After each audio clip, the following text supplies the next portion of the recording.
Hi, this is J. Michael Straczynski, and you are listening to the Captain America Comic Book Fans Podcast.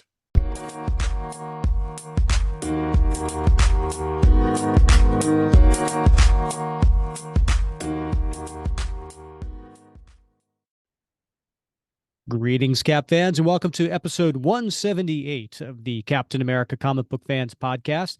I'm your host, Rick Verbanis, and as always, I'm joined by the best gosh darn co-host out there. Oh, Bob. We've had plenty of experience with sneak attacks. Pearl Harbor, the terrorist nuking of San Diego, the destruction of our first Mars colony. It's a long and bloody history. Do you know what we learned from it? That the sneak attack is the first resort of a coward. You didn't even have the decency to pick a military target, a poorly armed civilian colony. You got me. Could it be from Babylon 5? Good guess, Bob. Yes, that is from right. Babylon 5. Actually, season 1, episode 1. Wow. And the name of the episode was Midnight on the Firing Line. That was a quote from Sinclair. And so why am I quoting Babylon 5, Bob? Well, because tonight we're going to be talking to J. Michael Straczynski, Rick. Yeah, he's the creator, writer of Babylon 5. And I thought this quote was actually really pertinent to the story he's telling currently in Captain America, right? Is talking about, when you first hear this, sneak attacks in Pearl Harbor, you almost wonder if it's Steve Rogers saying the quote, but then, I think I saw your eyebrow raise a little bit when I said the terrorist nuking of San Diego.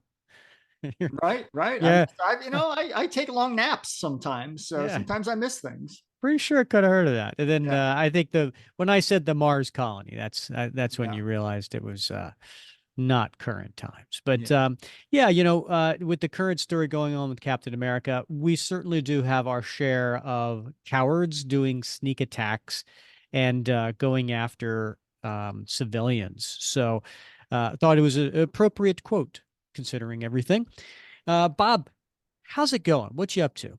Well, Rick, I've had a bit of a rough day today, but I saved some money. So, I got it just maybe it balances out in the long run. But, today I was out this weekend. I went on a date with my wife. Not really a date. She had to return some things to the mall, so I went with her.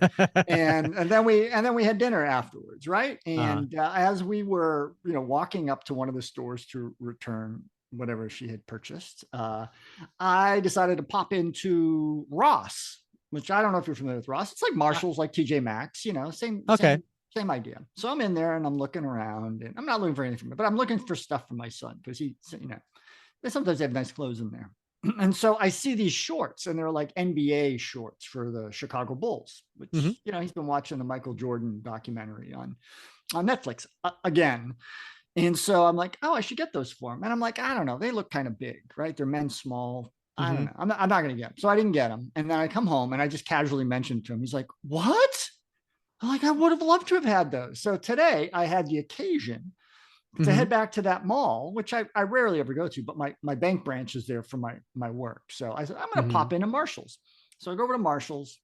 Guess what? They're gone, right? Because that place, I don't know if you knew this or not, but like when we went on Saturday night, it was like awash with teenagers.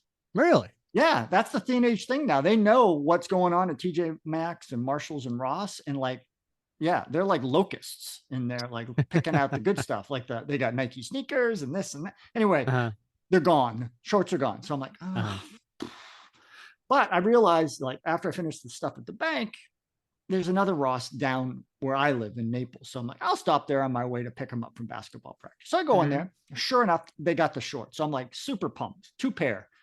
I go up to the cash register. Wait. Yeah.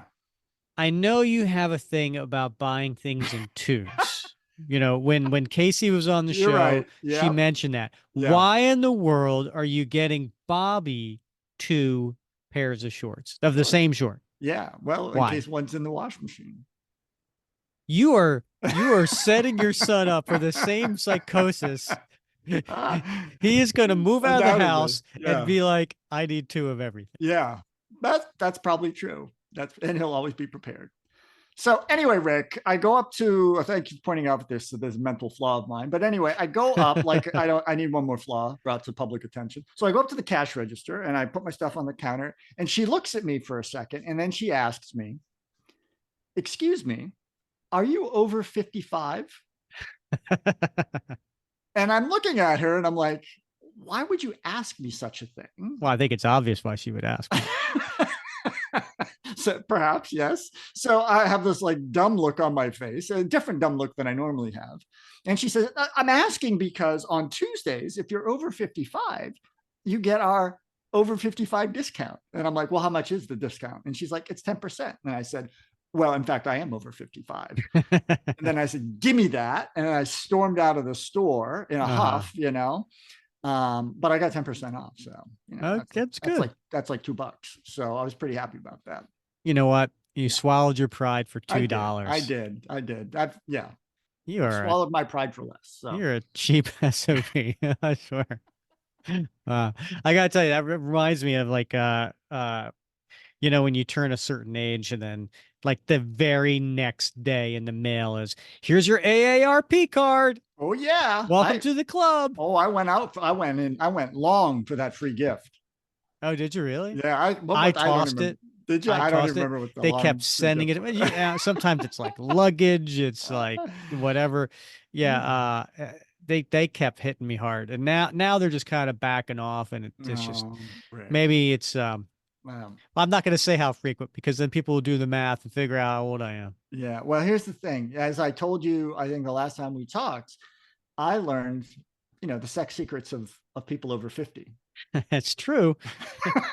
Get sleep and drink lots of water. From my AARP magazine. So, you know, that's what you're missing out on, buddy. So, Bob, I know we haven't gone back to the Apple podcast ratings, but we got a new one. What? I know. And yeah, you know, hold on. Before we do that, it is funny to me, Bob. Our rating for this show is we have a 4.5 rating. Now, it used to be a 5.0 rating for the longest time, for years. And then we got, I think, 2 1-star ratings. And it just blows my mind because I don't know what. I think you're probably students from your class or something like that. Yeah. But anyway, we did get a new 5-star rating, and this one is from Walter in Tucson. Now, that name rings a bell, and it's titled "Lots of Fun." And he writes, so it's been a while, but I felt the need to leave another review of the Captain America Comic Book Fans podcast. Rick and Bob continue to produce fun and informative shows. I look forward for every Wednesday morning because I can listen to the latest episode on my way to work. If you're a Captain America fan, you really need to check out this podcast. Well, I thank you, Walter. We appreciate you doing another review for us. And listen, we're not bashful. If you've given us a review before and you want to do it again, we won't say no. We certainly do appreciate it. And if you haven't given us a review yet, please go into Apple Podcasts or wherever you listen and give us a rating because it does help for others to find this show. Yep. It's just like the SATs, Rick. You can take them multiple times. So, Bob, really excited to talk to our guest today, J. Michael Straczynski, who is the writer for the current Captain America series. And you know, we just finished his first story arc, right? Which is issues 1 through 6. I love this story, Bob. What did you think? I did as well. I did. Yeah, I found it fascinating. You know how much I love stories that weave, you know, the Marvel universe. And of course, Marvel is the world right outside your window, but he weaves so much actual history. And a lot of times for a lot of people, probably unknown history. He weaves it into the story of Steve Rogers in the past and in contemporary times in a way that just is enthralling. And so I thought it was interesting, entertaining, informational, but also thought-provoking, which are all the high points for me in any comic book series. So I loved it. Yeah. So many questions I want to get to, not only talking about this series, but I want to talk about the quote, Bob. Want to talk about the that quote? Yes. Yes. Plant yourself like a tree by the river of truth. No, you move quote. Yeah, we got to get to that, right? I'm familiar. Yes. You've Yeah. had some questions about that over the years. We have. Yeah. All right. Well, let's go ahead and get to our guest today. Interrompemos esse podcast para perguntar: quem você quer ser? Designer, engenheira, pedagoga, administrador. Quer saber? O Senac EAD é nota máxima no MEC. Tem cursos de diversas áreas, com conteúdo elaborado por especialistas do mercado e professores mestres e doutores. Ainda tem o Senac Carreiras, conectando estudantes a vagas de emprego em todo o país. Saiba mais em ead.senac.br/graduação. Uma pausa no seu podcast para falar sobre a beleza, essa força poderosa que nos move. No Grupo L'Oréal, nós criamos a beleza com sustentabilidade. Utilizamos em nossas embalagens 85% de plástico PET de origem reciclada. 65% dos ingredientes vieram de base biológica ou derivados de minerais abundantes. Grupo L'Oréal, nós criamos a beleza que move o mundo. Our guest today, J. Michael Straczynski, is an American television and film screenwriter, producer, and director, novelist, and comic book writer. He may be best known as the creator of the sci-fi TV series Babylon 5 and its spin-off Crusade, as well as the series Jeremiah and Sense8. Straczynski has written or co-written such films as Changeling, Ninja Assassin, Underworld Awakening, and World War Z. He has written several novels, including his recent release of The Glass Box. For comics, he had lengthy runs on Amazing Spider-Man, as well as Supreme Power, Fantastic Four, and Thor for Marvel, and Superman, Wonder Woman, and Before Watchmen for DC Comics. Straczynski is the creator and writer of several original comic book series, such as Rising Stars, Midnight Nation, Dream Police, and 10 Grand through Joe's Comics.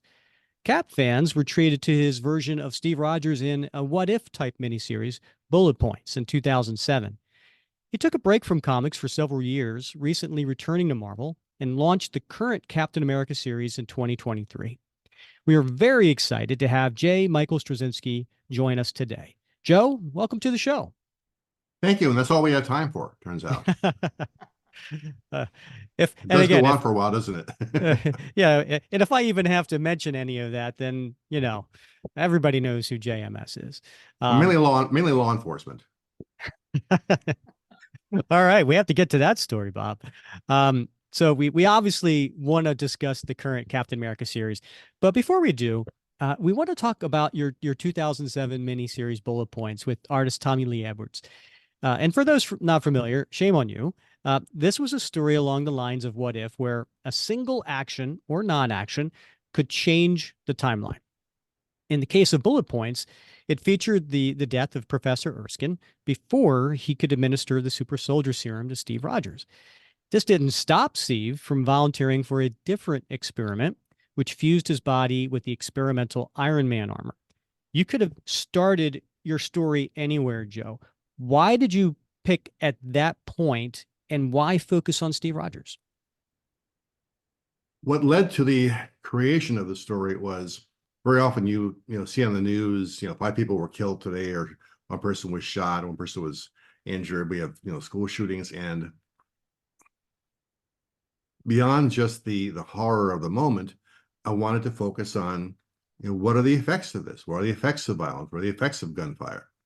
So I was looking for a story that would basically begin with one gunshot.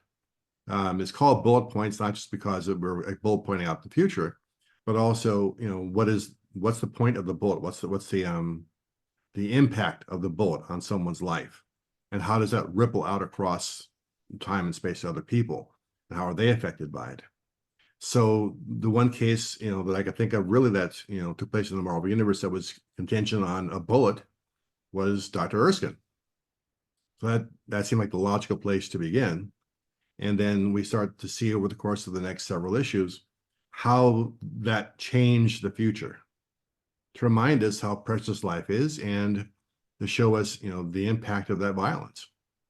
In the story, we see people denied their destinies as a result of the consequences of that single bullet. While some heroes are never realized, others others find a way. Kind of like that Jeff Goldblum character in Jurassic Park, right? Life finds a way. Heroes find a way. And as Rick mentioned, Steve becomes sort of an Iron Man surrogate instead of Captain America. Reed Richards becomes the head of S.H.I.E.L.D., a la Nick Fury. Peter Parker becomes Hulk instead of Spider-Man. Bruce Banner actually becomes Spider-Man, or a Spider-Man-like character. And there's been this long debate in psychology about whether it's the personality or the situation that shapes the person, shapes behavior in the moment, or in the context of leadership, whether leaders are born or whether they're made by their experiences and opportunities. In Bullet Points, we see some heroes become heroes, maybe different heroes, but heroes nonetheless, despite these detours in their destiny. Is there a lesson to be gained here? I mean, do heroes find a way, or is it just the luck of the draw? Well, this goes to the whole nature versus nurture conversation. I do think that one of the points here in the story is that those who are, I think, inclined toward being heroes or being self-sacrificing will find a way to do so, however the conditions may change around them. So for most of them, they do end up still serving, the commonweal in one way or another. But when one avenue is turned off or unavailable, they found other ways to do it. I'm an optimist. Much as the evening news mitigates against it, I remain an optimist about the human race. I think that we are better than we think and nobler than we know. That there are those who profit by making us think that we are mean and venal and useless and discarded and replaceable. I stand foursquare against it. I think that there is greatness and there are gemstones amid the gravel, and I wanted to use that book to sort of point to the fact that the human spirit endures. And while Steve is going through this excruciating and lengthy surgery, we see an excerpt from Dr. Fenwick's book written years later, and the quote is, "The miracle wasn't integrating the Iron Man suit into Private Rogers' body. The miracle was how God managed to fit a heart that big into such a small body." End quote. And when I read this line, Joe, I knew you understood Steve Rogers. Can you talk about why you specifically seem to focus on Steve's heart and his bravery and place such a huge emphasis on this in the story? Well, on the one hand, it comes out of a generation that was all about those sacrifices. But for me, some of the problems that I have in watching or reading some Cap stories is that they focus on the symbol and the shield, and the man kind of gets short shrift. But I think that it's his heart, and it's people in the movies, they respond to the humor of the character, but also to his heart, to his warmth. There's a reason he's often ends up, running the operations in the Avengers, is because they know there's compassion in there. Fighting is easy, blowing stuff up is easy. Compassion is hard, and he does have that compassion. So for me, that the line about the heart was meant to sum up the fact that this is not just a person with powers, but with great compassion for the human race. And you nailed it. I mean, you're talking to two huge Steve Rogers fans here, so we loved that part. Yeah, Thank you. Yeah. So I got to tell you, I'm a big fan of the Disney Plus What If series, sort of the animated What If, based on the comic book series of the same name. And I got to tell you, I'm struck by sort of the parallels between the Hydra Stomper. I don't know if you're familiar with that character, Steve Rogers in the Hydra Stomper, and the Steve Rogers in the Iron Man-like suit from Bullet Points. Do you think that it was at all inspired by your work? It's hard to say. I think that sometimes there are just things in the ether that have to be expressed. I was reading an interview with a poet once who was saying that she was outside gardening and felt a poem coming toward her, and had to get back to the house to write it down, because if she didn't get back in time, would just keep on going and find somebody else to write it down. So I think that there are just certain things that are in the ether, That found its way into Bullet Points as well, didn't it? Something along those lines. Oh no, and then the current run. Yeah, I'm sure we'll get to that. I know that sounds familiar. Yeah, that sort of thought process. Yeah. Another thing I have been wanting to ask you for years is the To story get you out? wrote. Yeah, Is actually. and trust me, the listeners know I've been wanting to ask you this for years because we talk about this all the time. It's the story you Dear wrote. listeners, I'm so sorry. You wrote a story during Civil War that in Amazing Spider-Man, and by the way, I loved was it 533 or 534 where Cap and Peter Parker first battled and it just how you had Peter just being so devastated that he was disappointing the man he finally got respect from, and it was wonderfully written, and it was really touching, pulled on a lot of heartstrings. And on this podcast, we've talked about it quite often. We've covered Amazing Spider-Man 536 panel by panel. We had the artist Ron Garney on to discuss his approach to the story. We've had a handful of philosophers on the show who've written books on Steve Rogers. And everyone agrees that the following quote ranks up there among the best Cap speeches of all time. And I'm just going to get to the end of the quote. It doesn't matter what the press says. It doesn't matter what the politicians or the mob says. It doesn't matter if the whole country decides that something wrong is something right. This nation was founded on one principle above all else: the requirement that we stand up for what we believe, no matter the odds or the consequences. When the mob and the press and the whole world tell you to move, your job is to plant yourself like a tree beside the river of truth and tell the whole world, no, you move. There are a couple of different views on the speech, ranging from Cap is 100% correct and is inspiring and exactly what Peter needed to hear at the moment, to you can replace Cap with any villain and the words work just the same. And we've talked about this with everyone else, but we finally have the author here. What was your goal behind Cap's speech? And what do you say to those who suggest it could be easily manipulated by those with evil or misguided intentions? Well, anything can be. And what is the other alternative? To not express your point of view, to not stand by your belief system, to give sway to somebody else and hold your opinion to yourself. The villains and the bad guys take that as an excuse to then, on top of that, commit violence, or on top of that, to do bad things. It's about conversation. It's about voting. It is about stating your position in a clear, concise way that reflects who and what you believe, who you are, what you believe. It's not a license to commit insurrection. It's simply saying you must have principles and you must stand by them and you must express them. That's the end of it. I work in Hollywood, where when writers and actors go into meetings with studios and networks, very often the line is, I want you to know I have standards, I have principles, and if you don't like them, I have others. It's just kind of really very malleable point of view. And look, this country was founded by fierce individualists who wanted to have a place where they could express their point of view. That's why this country was founded in the first place. So I don't think that it is an endorsement of anything villainous. You can take a plank of wood and hit somebody with it across the head with it, or you can make a building out of it. I mean, it's a blunt instrument, but the core of it is that you as a citizen have an obligation to speak, whether it gets you in trouble or not.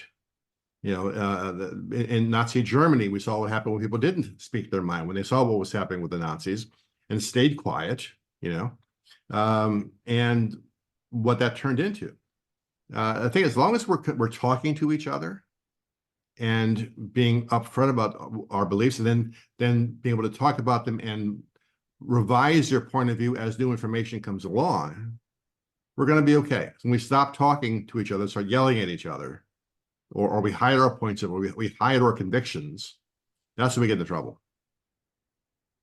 Has this speech been something that has been brought up to you over the years, as because it's up there with some of his greatest speeches of all time. And I'm just curious, the reaction that you got after you had done it, and has it resonated, or has it, moved on to something else?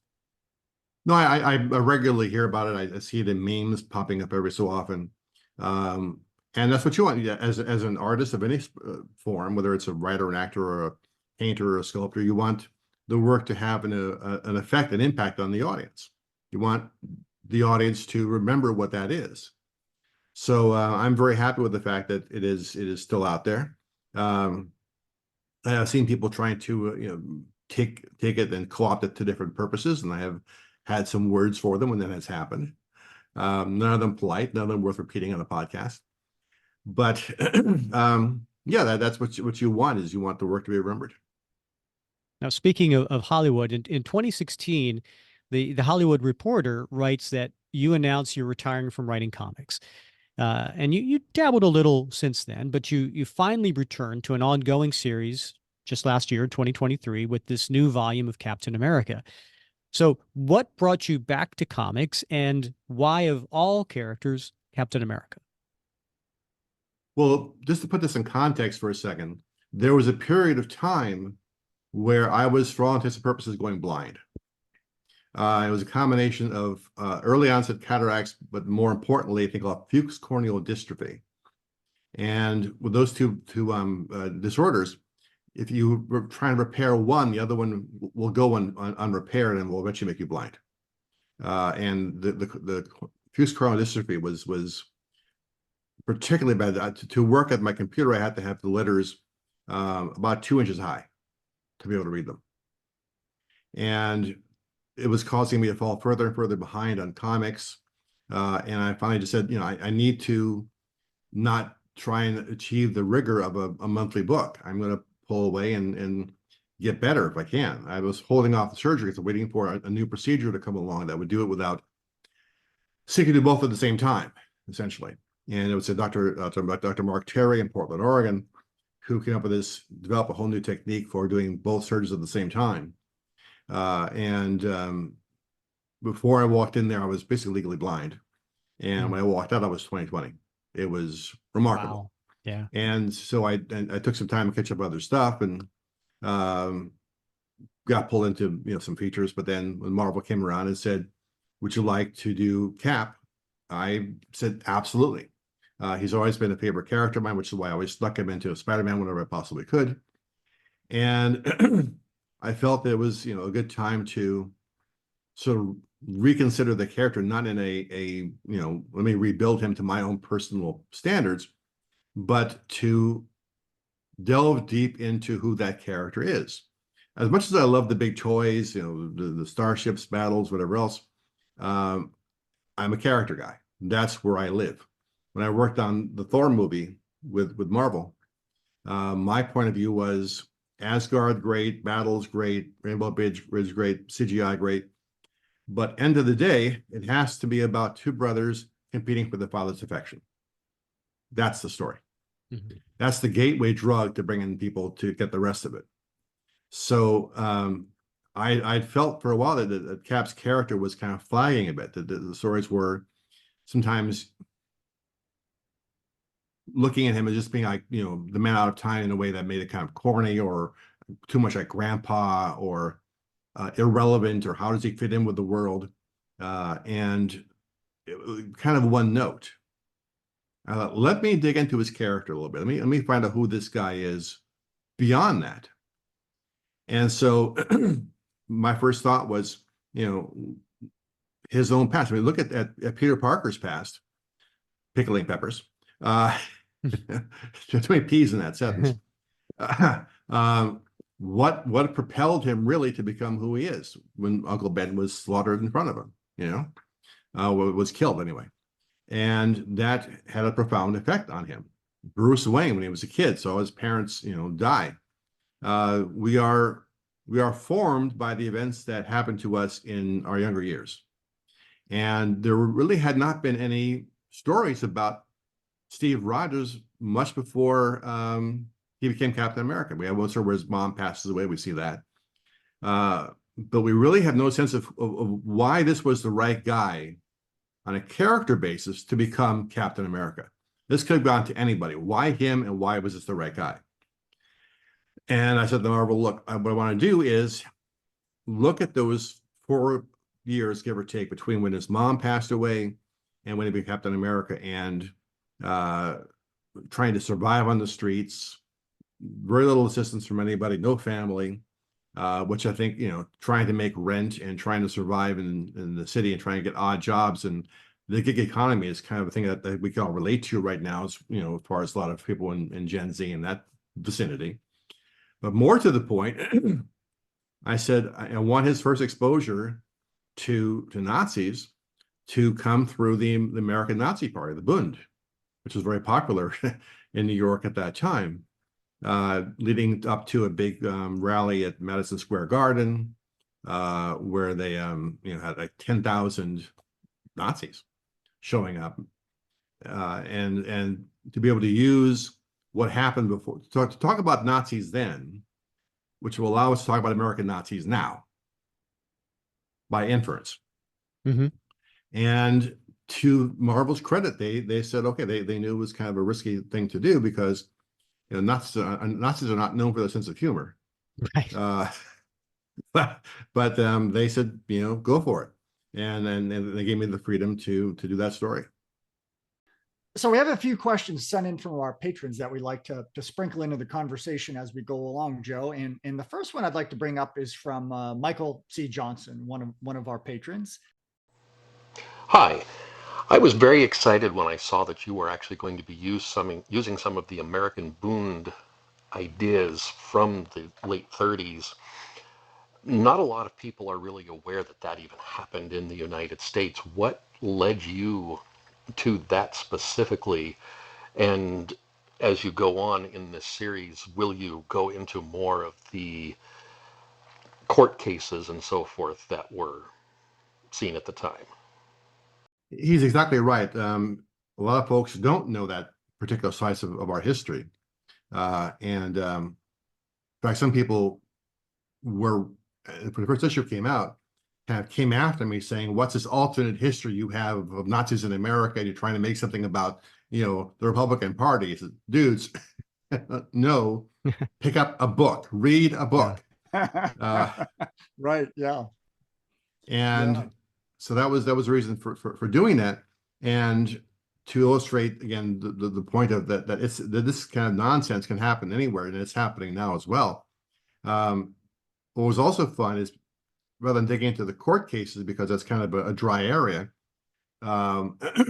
what's also in the book that's also historically based is that the famous gangster Meyer Lansky was basically doing what we see in the book. He and his guys, would find Nazis alone and beat the shit out of them. They would find trucks where they were transporting goods to rallies and hijack them. He actually even called a judge at one point and said, listen, just so you know, I'm going to be doing this stuff. Leave me alone. And the judge was like, go for it.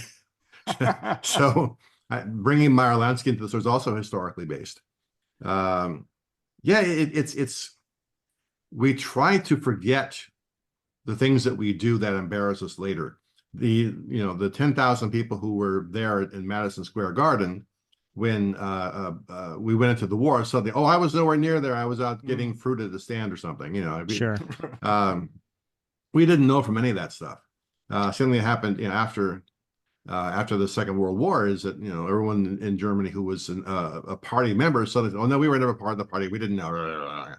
Yeah. Well, it's funny. When I read the part when they introduced the mob, right?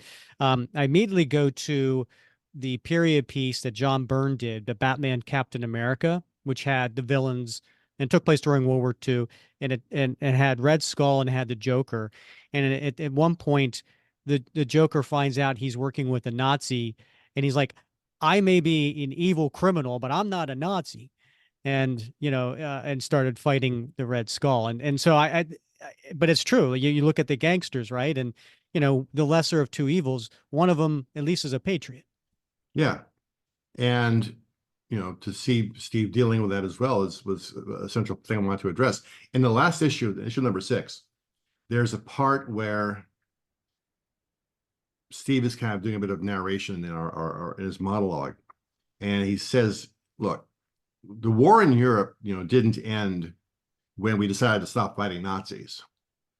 The war ended when we ran out of Nazis to fight. They ran off the battlefield, they took the uniforms off, they split. And if there's anybody who wants to step back onto that battlefield, put those uniforms back on again, now we're in the future, I'll be waiting for them." Yeah, strong. It was a very strong way to love end that. end the story arc. I just actually read number 6 tonight. It was What'd you excellent. think? My number one favorite fictional character of all time is Steve Rogers. And so when a writer can get Steve Rogers, you already won me over, right? So, but then with your ability to craft the story going back and forth, I mean, you picked a time period of Steve Rogers, between he's 14 and 18, right? Like, as you mentioned earlier in this discussion, people are impressionable, during those time periods, and he's becoming, a man, without any parenting at this point. So I loved it all. I loved the way you weaved it going back and forth between the two. And actually, brings us to another question from one of our listeners here. Hi, JMS. Mark Domeyer here. Excited to have you on Captain America. Loving the work so far. I'm curious, with a flashback type story as you're doing in this opening arc, when you plot things out, do you have the story idea for the past, the story idea for the present? Do one at a time? Are you plotting them side by side so you can interact them? Or do you do one first, then the other, and then figure out how they can fit together? Keep up the great work. Yeah, for me, I tend to write, beginning to end. I don't sort of do one piece here, one piece there. I kind of have to go, in a linear fashion. And by writing them both at the same time, it lets me do counterpoint, where you're seeing something in the present, which you can then mirror in the past and vice versa, whether that's visually or thematically. So I tend to write both at the same time, as just straight through. Of course, the fun of it was taking, the Nazi rally against a peace rally later on, and the methods really haven't changed. It's destroy stuff. And to be able to see Steve now, as strong as he is, and then see in the last issue, young Steve, who has been, harassing the Nazis and heckling them, which is all you can do when you're a kid. But he did it. He stood up. Even when he was going to be booted out and had things thrown at him, and he still, he did whatever you could do, which is really the key of it. Whatever you can do to oppose this kind of thing, however small it is, it makes a difference. That's for intention of Meyer Lansky. And so you see Steve, beating this bad guy in the last issue, and the young Steve, who just managed to save these 10,000 people from being killed, even more sick than he was when he went into this. He may have only a few years left to live. And even the doctor's basically saying, you're kind of done. And then you go to the black panel of, Dr. Erskine introducing himself. And then you see how it all kind of pulls together. It's really kind of a tapestry thing. So, I mean, it's really fascinating because you are interweaving reality or real history with Marvel history, and you've got all these different characters. You've got real world characters. You've got the Bund. You've got the Madison Square Garden event in 1939. You've got Meyer Lansky, and then on the other side, you've got all the panoply of Marvel characters, legacy characters. I mean, there's so much going on here in stories. So Grant Baugh wants to know, what sort of preparation did you undertake to understand the characters and their applicable backstories? Fortunately, I'm kind of a history nut, so I was already aware of like 90% of this stuff. And the thing you have to bear in mind too is that what separates the Marvel universe from everybody else is that it takes place in the real world. It's not, Star City. It's New York. It's Manhattan. It's real locations and real history. So that tradition's already there. And just, again, knowing the background to begin with helped a lot. And also looking back to the past of the character, when the first Captain America issue was written, we were not at war at that time with Germany. but Joe Simon and Stan and others saw what was going on, not just overseas, but also in New York. Again, it was happening right there in front of them. There were regular marches of Nazis down streets in New York and New Jersey. They saw it. They said, we need, as we talked about earlier with Cap's line about, standing up, we need to speak out. We need to speak our conscience about this. And so they did that first issue. And I remember that when it was starting to come out, they were getting threats from the Nazis that were getting harassed. They had to hire security, and had more cops around. So there's a fine tradition in this book of doing this sort of thing. We had the previous series writers on the show a few times, Jackson Lansing and Colin Kelly. They wrote the Sentinel of Liberty series. And by the way, they are huge Babylon 5 fans, big fans of your work. They introduced Steve renting his childhood apartment, and they were absolutely thrilled that you kept that part of their run in your story, with having Steve purchase the building. What was it about that appealed to you? I wanted to keep him in the building, and I wanted to show him trying to keep and form a community. That building isn't just where his mom and lived. He lived is where he has friends and neighbors. And I thought, and this is the one thing I thought would not be controversial. Because the Nazi run could be, controversial, but the building is about to be sold off and trashed, and when kicked out into the street. So wouldn't it be a nice thing to do to show him getting a loan from the Avengers to buy the building to save his neighbors and his friends, fix up the building, and give me something for him to do in the present that was not about big wars or about, fighting Hydra, but it's about looking after people on his own block. And the remarkable thing is, when I did that, I got pilloried on both sides politically, because there were those who said, oh, Joe's endorsing capitalism and he's making Steve a landlord and exploiting the middle class. He should make them all live free.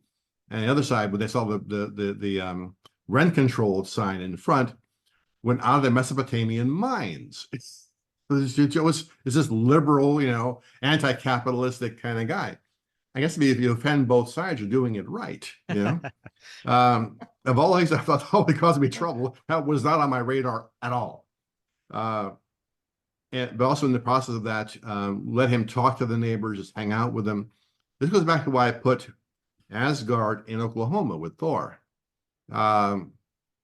Putting Thor next to Iron Man, the power difference is not that significant to look at. But Thor in a small town in the Midwest, suddenly, you have that difference in power, but also it humanizes him more, having to, interact with ordinary people. So having, Steve interacting with just ordinary folks, not just the Avengers, not Spider-Man, but also just his neighbors, again, humanizes the characters. And my job going into this was to humanize and bring out the better qualities and the nicer qualities and the more humane qualities of Steve Rogers. So one of the most interesting subtexts of the first story arc of your current writing on Cap involves the recognition that Asmodee, this fallen angel that I think you brought into the Marvel world back in 2007, anyway, that he acts, that he recognizes that acts by individuals can have profound political, economic, cultural consequences in the real world, both directly and indirectly by inspiring others. Who might then pick up that mantle and carry it forward. So in this arc, he's effectively trying to prevent this by assassinating those who might be destined to have a positive impact in the world. And this is how you bring about the collapse of humanity, human civilization. So it's a similar theme that sort of found its way in bullet points as well, that a single variable, an individual, a bullet, the consequences of a bullet can have profound impacts that ripple outward, altering destinies as it continues to ripple. Is this a theme that is of particular interest to you? And if so, why? You'll see that theme ripple through a lot of my work over the years, because we are taught, constantly that you can't fight City Hall, one person that can't make a difference, the individual, does not move society. So I said, well, the large groups cause social change. That's correct, but it tends to start with one person who can articulate the issue well enough for folks to get behind him or her. And so I figured to counteract that notion that the individual has no value, it'd be nice to have some stories that say the opposite, that there is value to the human being singular, that you can make it, you can fight City Hall, and you can win, you know? Every time you say no, every time, you know, that you are put in the box and they want you to surrender and you fight back, you know, you won. So much of human history is turned on the individual. So I wanted to sort of, you know, get that across, and to say to, you know, to readers, you are not powerless, you are not helpless. You have the opportunity to have great impact if you choose to do so. Yeah, I come from nothing background. I grew up poor. We lived in homeless shelters. We, you know, food kitchens. We moved every 6 months. We were desperately poor, and everyone assumed that I was going to be just, you know, a street rat. Whenever I said I was going to be a writer, they would just laugh. Teachers, you know, they never believed it. But despite everyone around me saying that this kid's a dead end, I kept going. And the work that I've done, I believe, I hope, I think, has had an impact, you know? Mm-hmm. There's on thousands of people from Babylon 5, I still get emails from people. And one fellow sent me a note saying that he said, my daughter was born with troubles, and you know, it was hard to get her to sit still, but for whatever reason, when Babylon 5 was on, she would sit still and she'd watch the show, and I would put her in my lap and we'd watch the show together, and just for that 1 hour I could just be a dad. And he said, I'm writing this because I want you to know she passed away recently. And when my wife's upstairs asleep, I'll come downstairs, I'll put on a Babylon 5 episode. Oh my. And I'll put a pillow in my lap. And remember just being a dad. If that was all I ever did, it was worth it. Yeah. You know? But there are more stories beyond that. Art is transformational. Art has the potential to change things. The individual has the potential to change things through art. I have a project, I think will go into production as a feature film in Berlin later this year. I'm fingers crossed. And for part of that research, I talked to a guy who was the grandson of one of the architects of the camps, concentration camps, physical architect. And he said there were two primary rules to be followed in the construction of the camps. Rule one was that when you walked outside the barracks, there was nowhere you could go where you couldn't be seen by guards, either with the tower or on the ground. He said rule number two was even more important than rule number one in some ways, which was that there could not be beauty anywhere, because beauty leads to hope, hope leads to insurrection. Where you can create beauty, where you can create hope, where you can create optimism, where we can see that the human species is not as mean and vile as some would have us believe, you can affect great change, and that happens on an individual basis. Well, there's no doubt that your stories have really inspired many people, and thank you for sharing that story about Babylon 5. When you were struggling, when you were young and going through tough times, what inspired you? Terror, the desire not to die obscure. But beyond that, it was people like Harlan Ellison, for whom I am not the executive of his estate of all things. Because Harlan was also a street rat who was also discounted at an early age. He was a great role model for me. Rod Serling was a great role model for me. My teachers in high school became very important to me. But a large part of the inspiration that was there was just, I was born telling stories. I've always wanted to tell stories. And from like age 4 on, I began preparing for that. So my first 3 years are wasted. And just constantly preparing for it. And then when I hit 17, I thought, okay, now I'm ready. And started writing like that day, and began selling articles and short stories and plays and that kind of thing. And I've been writing nonstop ever since then, anywhere from 8 to 10 to 12 hours a day since I was 17. The machine has never shut down. So it's not that, I needed inspiration. I just, look for a way to shut it off sometimes. Stephen King once said that if you write for fame, you're a monkey. If you write for the money, you're a monkey. If you write even because you love writing, you're still a monkey. You're right because to not write is suicide. And that's where I land. All right. I love that quote. And speaking of your writing and your stories, like just bringing it back to Cap, one of the reoccurring elements in the story is about time and how it flows and repeats itself. Steve even comments on how what has happened in the past feels like he's reliving it. And then in this issue 6, he references mom, saying, mom used to say, what goes around comes around. Was this your subtle way, or maybe not so subtle way, of providing commentary on today's issues and about repeating the past? To a certain extent, yeah, that we are, but also that history is kind of cyclical, that every time we think we've beaten the beast and that particular form of hatred is not going to come back at us again, suddenly it rears its ugly head again in one form or another. And having come out of that generation and now seeing where he is now, he is aware of those patterns, aware of those changes, aware of those cycles. And we must remain ever vigilant against those who would use their power for purposes of oppression and fascism. And it requires a little civic thinking every day. So Joshua Van Dyne, another one of our patrons, had a question about issue number 4. And in that particular issue, Asmodee meets with a Nazi and seems to reveal that he's somehow responsible for Hitler's plan for a 1,000-year Reich.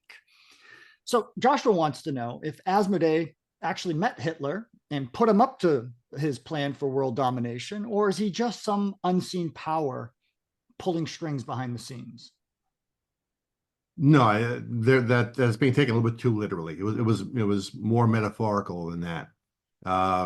It's the general influence of evil more than anything else. So no, it wasn't a personal meeting. They didn't have tea or like a double date or something. Yeah. Well, and listen, I love this next question because when we had Alana Smith on the show, and she was talking about you coming on, she mentioned that one of the things that interests her is that you were talking about having Steve have a sense of humor. And then obviously talking with you on today's show, we see where that comes from. Matthew Glover asks, I have also really loved your work on Captain America. One of the things that stands out to me is the humor. I have laughed out loud several times while reading your work. My question is this: is it hard to write comedy with Captain America? How is his humor different from other characters you have written? I think that's the fastest way to get an audience or readership on board with the characters to make them laugh. And certainly, if you look at the MCU movies, Steve gets some good lines in from time to time. And there's no reason, again, to make him stodgy or grandfatherly. It's, give him some life, some vitality, some humor. And his sense of humor is almost kind of reflective. It isn't tell a joke, say comments on things in ways that are kind of wry or self-aware of themselves. I didn't want to give him like the Peter Parker sense of humor, which is like, funny quips and that kind of thing. So it's a tad more dry, but no less incisive. So we have one last patron question, this one from Ash Hit. And she wants to know, who is your favorite Captain America villain? And would you ever want to write that character into your run? Golly gosh. that will require some serious, there's so many good options on that.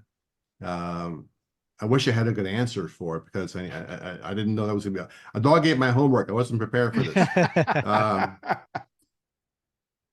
I like all of them. It's hard to pull out, anyway. I mean, I would love to see a prolonged story where Cap and Dr. Doom just go at it. That could just be, a ton of fun. I do have them sort of interacting in the Spidey run for a little bit, which was also a fun book to write. But as far as his main cadre of villains, there's too many good choices. Yeah. All right. Well, some of our listeners are old school, and they stopped reading new comics a long time ago. What do you say to those Cap fans to get them to try out your series? Well, it would depend on why they stopped reading it. I would think that to a lot of the old guard Cap fans, I think that they may have not found in the book what they were looking for, the humanity of the character. I'm not saying there is or isn't. I'm just saying that may be their perspective on it. What I can say to them is that the book is fun. The book is trying new things. We're taking some new directions on things.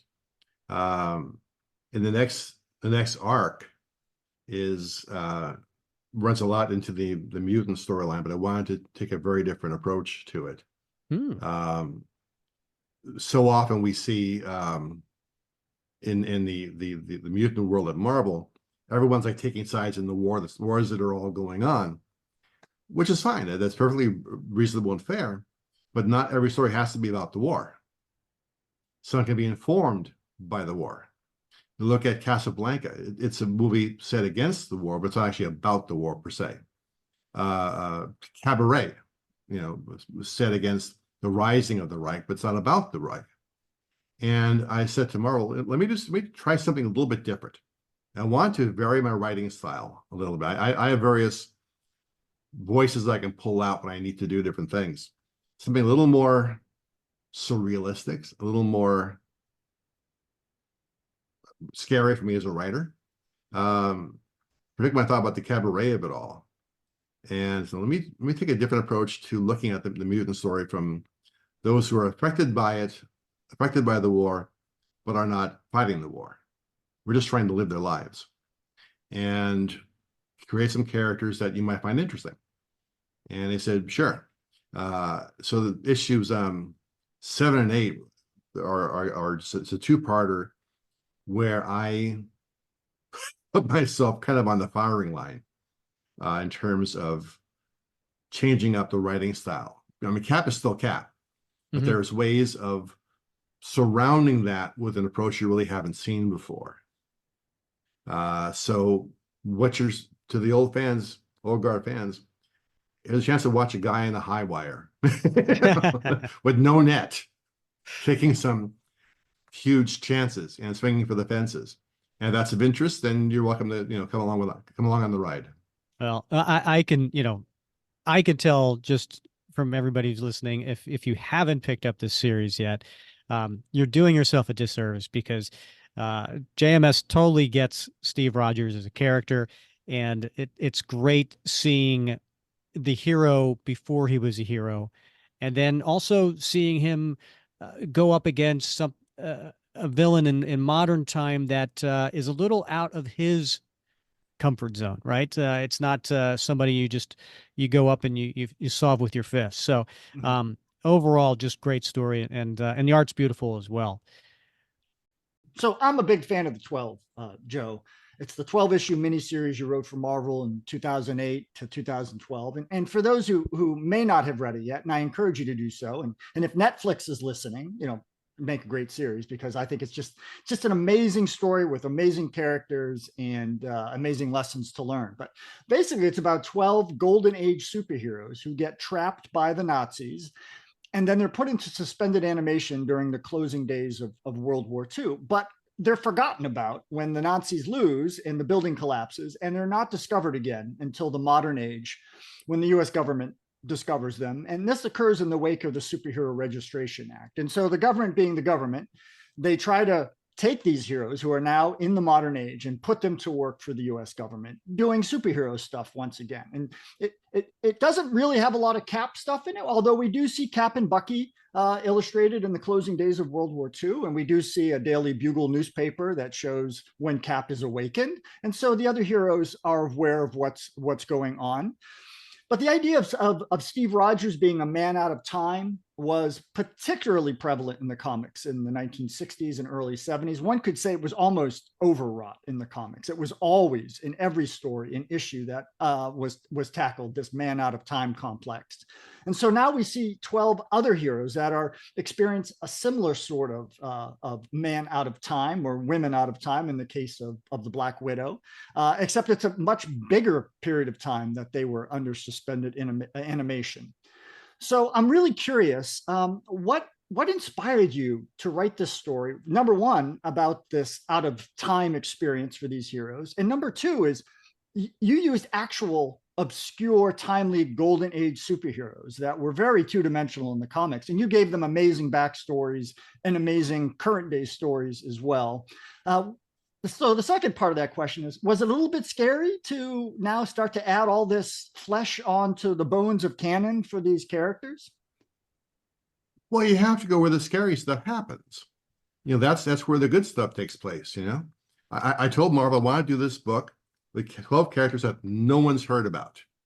And it'll become like a really important book. And they looked at me like I had two heads and feathers. Which I do sometimes, by the way, just for the record. And I wanted to take another look at the whole man out of time thing. And it's also kind of weird sometimes to refer to Steve that way, because how long has he been in this current generation? He's been here for a while now. And he's a smart fellow, and he would have adapted by now for the most part. His values are still his values. They haven't changed, but certainly his capacity to, you know, function in the world is not compromised by that. And actually, you know, we are all people out of time. The world you live in right now doesn't look like the world you lived in when you were a kid.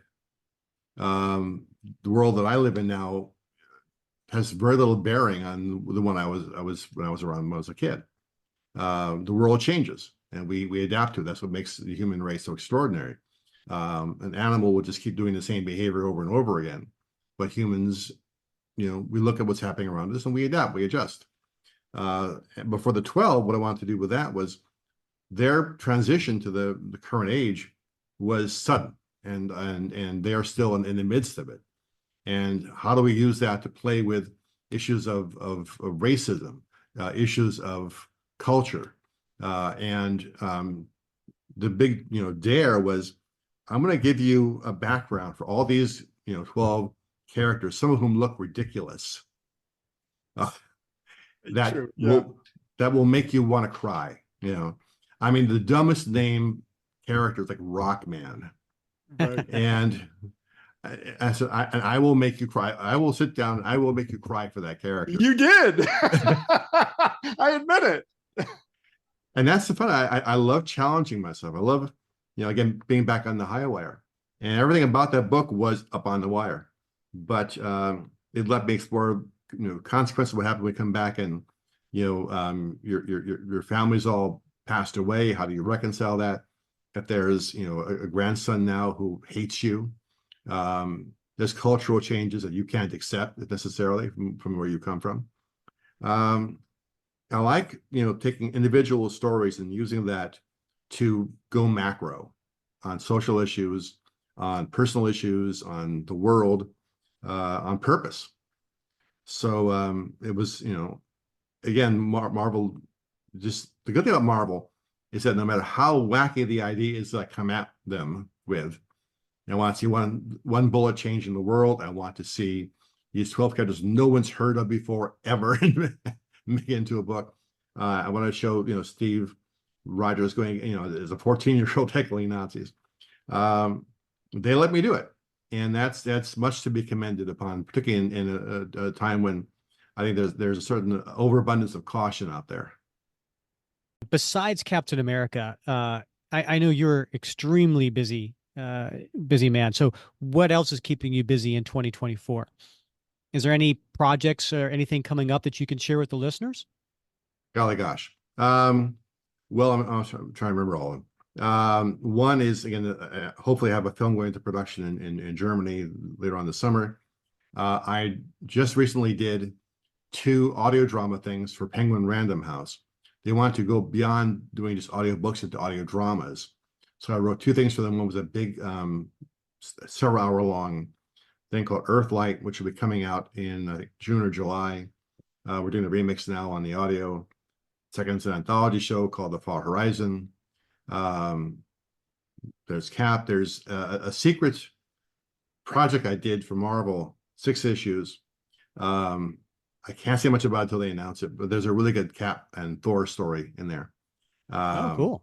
That is exciting. Yeah, it's one of the most demented things I've ever done for comics, which is saying a lot.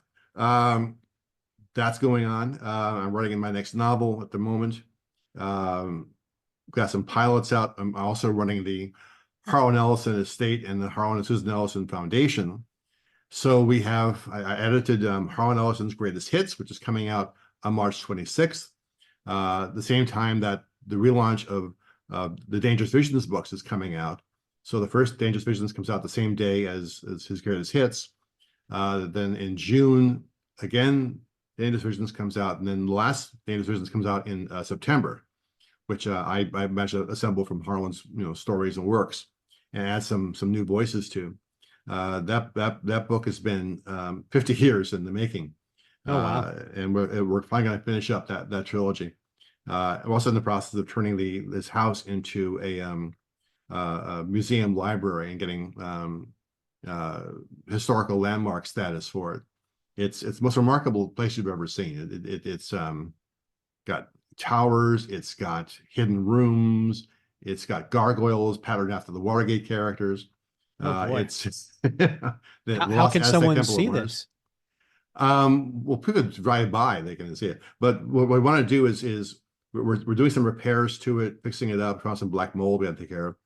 Toward the latter part of this year, I want to begin having small tour groups coming through to experience the house and all its glory and all its eccentricity. It has 250,000 books inside of it.